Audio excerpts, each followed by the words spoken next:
agonizing over the imperfections of our world and wondering what to do about them. Vanakkam, welcome, Swagatham.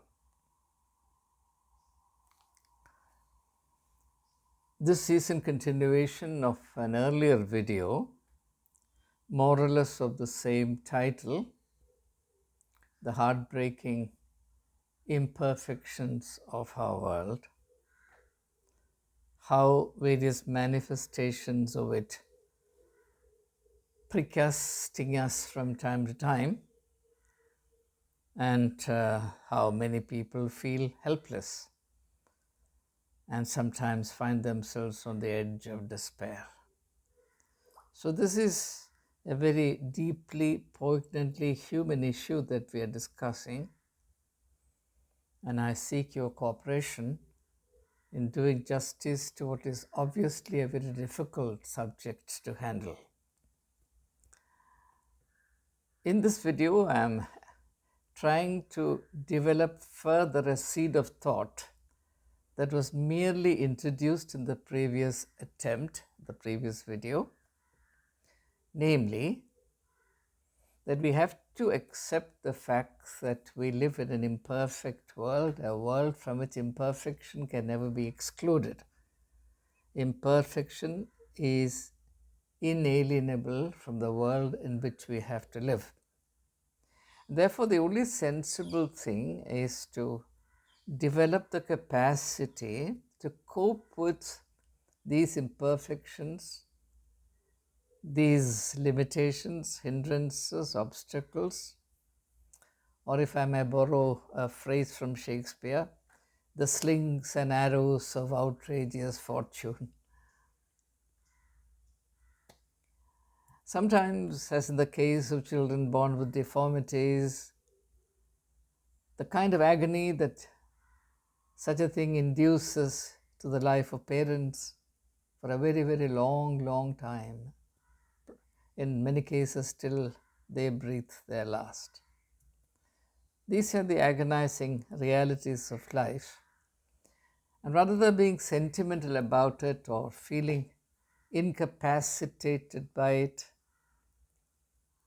withdrawing from life and sitting in a corner lamenting one's predicament, a different attitude, perhaps a better attitude to this reality can be cultivated, which I believe is the business of spirituality to equip us with. So that's roughly the scope of what we seek to explore in this video. Now, you will pardon me if I start with a little theological framework, but it will not be ponderously religious. It will be universal, though I may borrow a few symbols from the Judeo-Christian tradition.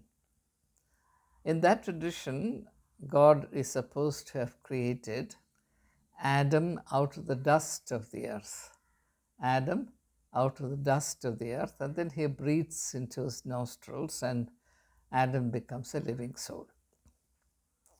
Now, this intuition exists also in Hinduism in the Sankhya philosophy, the coming together of the animate and the inanimate, Prakriti and Purusha. Prakriti is the passive element, Purusha is the active element. The corresponding symbols in Christianity in the biblical tradition is earth and the breath of God, Prakriti and Purusha. Now, it's quite reasonable to assume that the earth in this particular context of the creation of Adam is meant to symbolize a sphere of limitations, imperfections, if you like, or inadequacies may be a better word. And this is also stated explicitly in that context. Because if the earth were a sufficient resource in itself, Adam would have been a living soul the moment God shaped Adam out of the dust of the earth. That was simply not the case. It is so very explicitly stated that God had to breathe his breath into Adam's nostrils for him to become a living soul, because there was no life in him prior to that. So the material medium, for which the earth is a comprehensive, all-embracing symbol, has very serious limitations. And life begins with an attempt on the part of God to overcome those limitations. I think through this mythological intuition, what is communicated to us is the fact that to live upon the earth is to have to accept limitations. A condition of life from which limitations will be absent is simply not imaginable. It's not even desirable. Imagine having to live, or imagine living in a perfect world. There'll be nothing for you to do. That would be the most boring existence in the world, though we are inclined to think the contrary. What makes life really worthwhile, what makes life full of substance, experience, excitement, enjoyability, fulfillment, is the fact that we have to struggle out of our limitations. And the great thing is that there is hope attached to the struggle. Struggle without hope is crushing, I grant. But human condition, in spite of all the formidable odds stacked against us, in spite of all the circumstantial constrictions, the human condition is never bereft of hope. Hope shines like the sun, the noonday sun, in the horizon of the human condition. So this is the beauty of life. On the one hand, life is situated on a foundation of gross and inevitable limitations. And on the other hand, life is also illumined by the sun, the light of hope, that these limitations can be transcended, and that in transcending them, the fruitfulness and the meaningfulness of life rests. So this is something that we need to keep very firmly and clearly in our mind right at the outset of our journey, of our inquiry. Now, the earthly dimension in our personality, in our nature, conjoined with the heavenly principle of dynamism, of activity, of the impulse to go forward, or the impulse never to accept the status quo as the dead end, and the attempt to seek perfection, as that's the word Jesus uses. These two things have to be kept together in mind. God not only created the human situation on the foundation of imperfection and inadequacies, he also deposited or invested in the very same context the means to transcend them, which I consider to be God's mercy and God's justice. And therefore, as Jesus taught, in the field of human life, wheat and tares grow up together. You can never have a situation in which only wheat grow and tares don't grow. Wheat and tares grow up together. And that will be so till the end of history. So to live upon this earth is to have to accept a mixed up condition in which good and evil interpenetrate. But as I said a short while ago, this is not to come to the conclusion that evil is inevitable in this world and therefore I give up. And from my perspective, evil seems more powerful, as it did seem to many thinkers in the world. And also, like Arthur Schopenhauer thinks, that darkness, not light, is the primary condition. And therefore, the world is full of darkness, and darkness will always remain. And this particular conviction led him to despair. So Arthur Schopenhauer became the foremost philosopher of despair. And if you read his essays, this will become very clear. So the marvel, the amazing aspect, and the enigma of life created by God, by the Creator, is that the very means of perpetuation is also the means for annihilation. Now, in Hindu mythology, Hindu cosmogony, there are two different gods associated with creation and destruction. Three gods: Trimurti, creation, preservation, destruction. Brahma, Vishnu, Shiva. Brahma is the god of creation, Vishnu the god who sustains, and Shiva the god of destruction. In rough terms, to the extent that I can understand. When a scholar of Hinduism looks at it, my ideas may appear to him to be very naive. Please don't get angry with me. I can only use my little understanding. But let me see what sense we can make of this. But in Christian thought, and that's a very substantial difference, creation, sustenance, and destruction are all concentrated in one. There are no separate deities attached to the three separate compartments. Now let's look at a phenomenon in nature, if you like, in science. We know that things in nature decay because of oxygen. If you keep a piece of iron, you'll see that over a period of time, its color bedims and a kind of dull, ashy, green kind of formation happens on the surface of it. That's the result of oxidation. Iron undergoes the process of oxidation, which is the process of degeneration.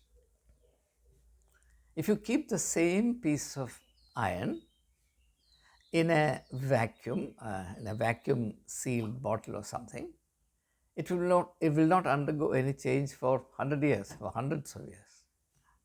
So it is the presence of oxygen that brings about this sign of degeneration. Yet, it's the very same oxygen in the atmosphere that sustains our life.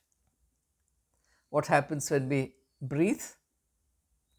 The oxygen from the air is absorbed by our lungs, and there the blood is oxygenated. And if that process of oxygen entering us is disrupted, say even for a few minutes, life is seriously threatened. Beyond 4 or 5 minutes, we'll die. At least the brain will die. So the same principle in nature, in science, is associated both with life and with death. Let's take another example. As I revealed in one of my earlier videos, I worked in the field of human immunodeficiency syndrome, HIV, acquired immunodeficiency syndrome, AIDS, human immunodeficiency virus, HIV. Now there, the foremost issue was human sexuality. The principal mode of transmission for HIV/AIDS, not for HIV/AIDS, for this virus, human immunodeficiency virus, was heterosexual behavior. Yet, so that results in the death of the persons who indulge in this. Yet, sex is also the means by which the species is perpetuated. So, life and death are immanent in human sexuality. There is this apprehension, at least in Eastern cultures and Eastern spirituality, that indiscriminate indulgence in sex is the death principle. And I think to an extent this also existed in Western cultures prior to the Freudian times. It was Sigmund Freud who corrected this, who projected an alternate view of things. He brought in the concept of impulse release and with all the consequences that followed. If I go into that, we'll lose sight of our main subject. So we've now seen that if you just look only at one side of the picture, you would think that oxygen is a nuisance. If you look at the other side of the picture, you'll think that oxygen is a great blessing, and it's only a blessing. The fact is that it can be both. Take water. Water sustains life. Water is also a major killer. Take sunlight. It sustains life on earth, and yet it can also destroy, it can kill. There's something called sunstroke. So this is an inalienable aspect of the world in which we live. That's why Aristotle advocated the golden mean. Don't go into excesses, keep to the middle path. In the Indian context, Lord Buddha advocated the same. The need to take to the and stick to the middle path arises because the same path can lead either to life or to destruction. Jesus, of course, here uses a dualistic picture. He says there are two ways, the broad way and the narrow way. The broad way leads to destruction, the narrow way to life. Whereas when you think of it in connection with life as the focus, they're not completely different ways, but two aspects of the same journey of life. And Jesus, after all, is referring to the journey of life. The most important thing is not the way, but the journey of life. And he's referring to the two modes, not two ways, two modes. The broad way, of course, is what Lord Buddha and Aristotle would call living life in the extremes, without any restraint, without any accountability, doing what you like, living as though you are in a gravitation-free context, floating in there, as it were. So now, therefore, we have to accept this reality that imperfections and limitations are at the root of human existence. And this is something that I also argued in the previous unit. To exist is to have limitations. These limitations vary. In the case of a supposedly normal person, these limitations may be only, say, up to a point. The case of a person born disabled, say born blind, that limitation could be far more serious, far greater. But everybody living on planet Earth is limited. Limitations inhere in. Limitations are inseparable from living on the earth. Now, that's the first principle. The second thing is, having accepted this as the given, what is the right approach to it? I think this is the challenge of spirituality. The challenge of spirituality, or what I call the challenge of practical spirituality as against theoretical and speculative spirituality. Frankly, spirituality cannot be speculative. Philosophy can be speculative. Philosophy has to be very, very down to earth and practical. That's why Jesus always emphasized fruitfulness. The only proof that you're leading the right kind of life is that your life will be fruitful. It's down to earth, it's practical, it's not speculative. Now, the practical thing to do, therefore, is not to sit and grumble about the fact that we are placed in this world of imperfections. Whereas, God should have done us greater courtesies by placing us in ideal circumstances, which I said would be intolerable. Frankly, the most unbearable situation in life would be to have to live in a perfect world where there is nothing to do, nothing to think of, nothing to find out, nothing to share. Everybody is perfect. Then what are you to do? Life would become unbearable the moment life becomes perfect. Fortunately, there is no such danger. So we should actually think of imperfection as a blessing. Certainly, imperfection is an opportunity. Imperfection is a medium of our self-expression, and imperfection is the framework of spirituality, particularly the spirituality of seeking, as Jesus said, seek and you shall find. Now,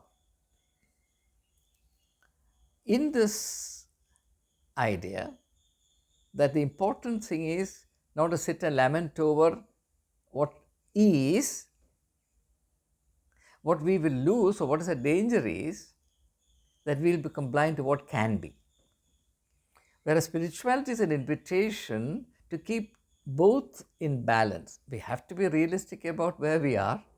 We also have to be mindful of where we can be. So there is both an acceptance of reality and a protest against that reality. That constitutes the dynamism of spiritual life. Now let's return to the original metaphor, the earth. And for a moment, think of nature, because that which remains permanently and continually connected to the earth is nature. Human beings are not always planted on the earth. Though, of course, we exist on the earth, but our feet sometimes get separated, whereas a tree stands there, an animal stands there, but continuous connection. Now, in nature, you plant a seed, you sow a seed or plant a sapling. You are actually connecting a seed or a sapling to this medium of imperfection about which you complain. After all, when you look at the earth, what is there? In fact, it seems ugly to a person who lives in an urban context. But the tree growing up there, or the plant growing up to a tree there, knows that in course of time it will acquire the ability to produce something good and beautiful out of it. Maybe a flower, maybe a fruit, maybe a nutrition-rich seed. And if you try to connect and compare the flower with the earth, you'll see an amazing contrast. In fact, it would be very difficult for you to believe that the flower has come out of this earth. Isn't it an amazing reality that the food that we eat comes from this earth, about which we feel a bit unpleasant, feel alienated, a bit revolted? So that's a relationship. That's the way we should relate to the world. So from this perspective, the emphasis shifts, and this is the most important thing perhaps I want to share with everyone. From this perspective, the most important thing is not the condition, though the condition matters. It will be highly unrealistic to say that the condition doesn't matter. It does matter. But the most important thing is not the condition, the context, the given. The most important thing is you as the agent of action. That is where the emphasis of spirituality comes. So, translated into the terms of the problem that we have been trying to understand, the question as to why children are born with serious infirmities, disabilities. The most important thing is not that it is a serious, big enough, heartbreaking problem. But once that is a given, the only thing to do is to see what's the best I can do with it. Now, a seed falling in a certain part of my compound will not protest. It cannot protest, of course. So it doesn't protest as to why it is cast there. Why is the earth not properly, why is the soil not properly prepared? Why is it that there isn't enough sunlight here? No, it stays there, springs up in good season, and it does what it can. It does the best that it can, and in due season it produces fruit. Provided the minimum conditions are obtained, that I grant. So, the only sensible approach to the realities of life, which we cannot wish away, is to consider what's the best we can do with it and what kind of fruitfulness our personality, our life can acquire, provided we are willing to relate to the given in a certain disciplined, purposive manner. Now, if that is done, it may even come about that even though the persons who are thus born defective may not benefit greatly from this enlightenment in the other person who is related to the child thus born, though even that makes a big difference.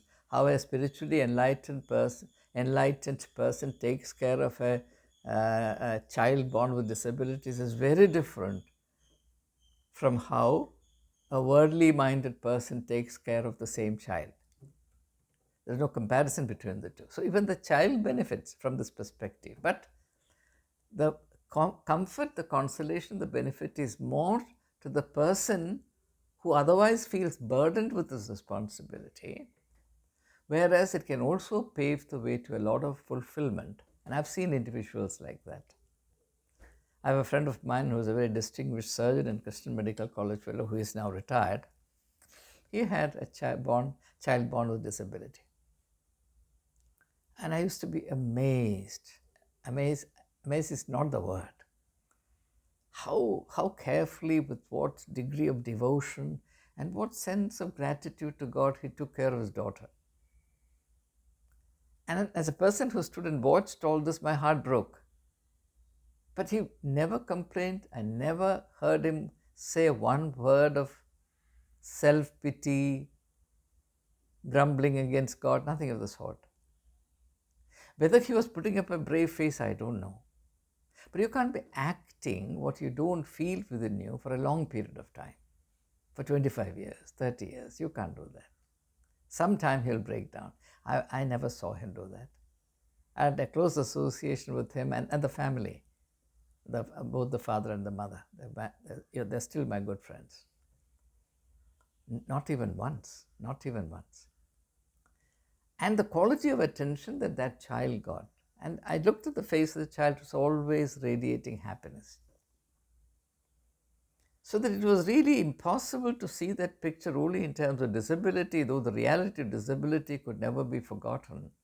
It was always disability plus, plus, plus. I believe, my friends, that's the best we can do about it. There's nothing more we can do about it. We can't create a system, a world system, a global order, an order of creation in which there will be no disabilities, no expressions of human affliction and suffering. Such a thing is beyond our means. Sensible thing is to try and do what we can and not lament over what we cannot. Usually what happens is that in our sentimentality, we tend to focus all our attention on what we can do nothing about, and in the process completely forget what we really can and make a big difference, actually, far greater difference for the better than we perhaps imagine. And perhaps the lives of great men also tell us the same thing. Not every one of them was born in favorable circumstances. Many of them had to do serious battles against hopelessly imperfect, inadequate situations of life. They had the grit and the gumption to overcome the obstacles and the hindrances and to prove their mettle. Think of Nelson Mandela. Think of the struggles of Mahatma Gandhi to lead India to freedom. Think of the life of Father Damien. Or in more recent times, think of the life of Mother Teresa. You think their life was easy? They plunged into the imperfections of the world. I mean, thousands and thousands of destitute people died, perished on the pavements of Calcutta, the city of misery, but one lady who believed in God, believed that God was closer to those who suffered, transformed the city of suffering into a city of joy. That is the spiritual response, and not to sit and grumble that there are destitute and dying people lying on the pavements of Calcutta. Ideally, there should be none destitute and dying in such indignity in the public domain. Ideally.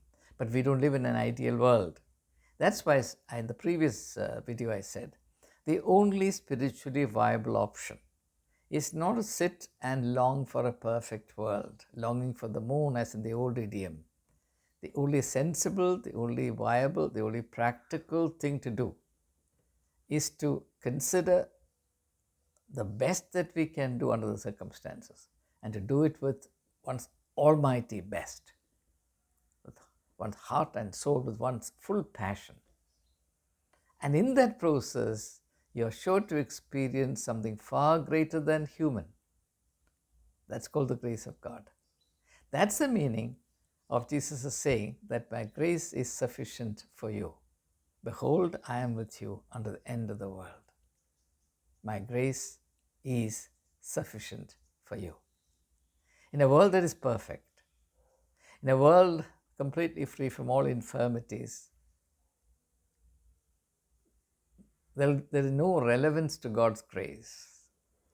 There is no need for human compassion, the caring culture, the heroism of the spirit, so on and so forth. All the things that we really value actually arise out of the imperfections of the world. So that's perhaps the last thing I want to say. I don't propose to do one more video for the time being. I've concluded my reflections on the agonizing imperfections of the world, and have finally concluded saying that we don't have to really, the thing to do is not to agonize over them, but to engage with them transformatively, for which certain precious resources are available to us.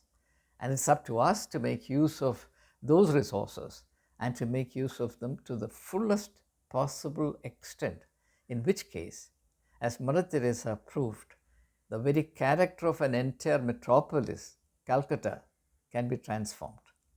She became the saint of Calcutta, the saint of the gutters, who transformed a city of destitutes into a city of joy.